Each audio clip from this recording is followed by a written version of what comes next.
Ladies and gentlemen, TYT Sports locked out here in beautiful Culver City, California. Rick Strom with you. We are locked out once again. However, let's talk about the Bulls Heat game last night. Okay, look, I can be overzealous.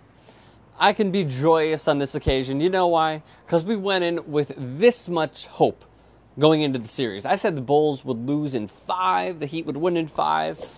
Well, a 7-point win last night to start out the series. Game 1 in Miami was, well, stellar for some.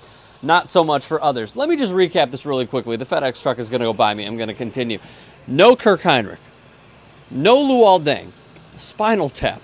And many Chicago fans were pissed off at him for not playing. He tweeted out a picture right here of him literally watching the game in a hospital bed.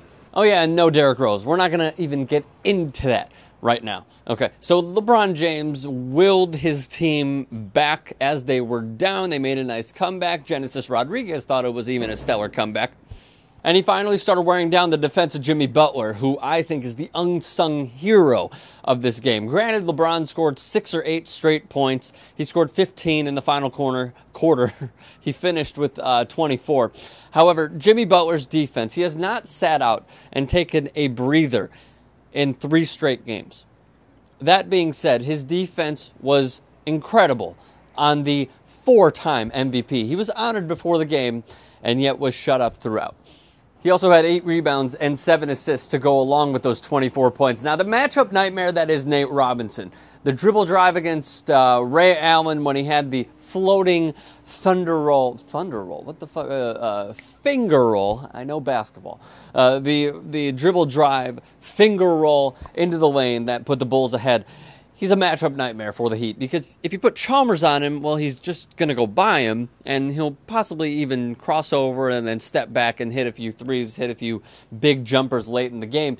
And then he'll also cross over Ray Allen, who's 68 years old, and go through the lane like you saw with that finger roll. So who is going to match up on Nate Robinson? You're not expecting for him to have these incredible games that he does throughout. However, if you put Chalmers or Ray Allen on him, it's problems. But then you think, okay, well, you're going to put Shane Battier on him, you're going to put Ray Allen on Jimmy Butler?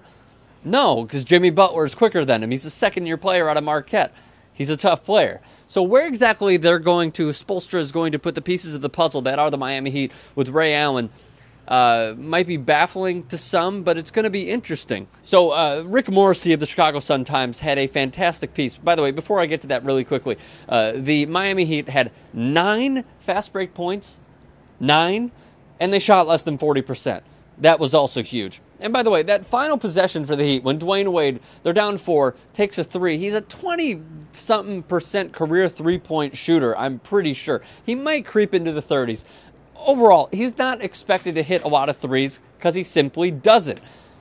It's baffling to me that they wouldn't run isolation for LeBron James on Jimmy Butler, try to get the foul called, or just go into the lane. He was doing it at will against Butler in the fourth quarter. Why shy away from that, Eric Spoelstra? You guys can discuss in the comments. Rick Morrissey put it in the best way possible. Let me read this to you really quickly. Please pay close attention to the following names. I love how he prefaces it. Marco Bellinelli made a 3-pointer to tie the score at 86 with just less than 2 minutes left. Chris Bosh missed a shot, and Bellinelli rebounded it. Nate Robinson made an 18-footer to give the Bulls a 2-point lead. Dwayne Wade missed a shot. Robinson followed with a drive to put the Bulls ahead by 4. LeBron James threw up an air ball. To sum up, Bellinelli and Robinson for the Bulls, James, Bosh, and Wade for the Heat.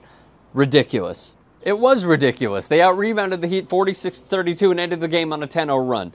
Enjoy it while it lasts. At least I'm going to until tomorrow when I assume the Heat are going to come out very resurgent. They're going to be rejuvenated. They're going to have fire in their eyes, and they're probably going to beat the Bulls. I'm not kidding. I mean, I'm just putting it out there. At least that's my opinion. What do you guys think? I'd love to discuss with all you in the comments section below. Give us a thumbs up and subscribe to TYT Sports.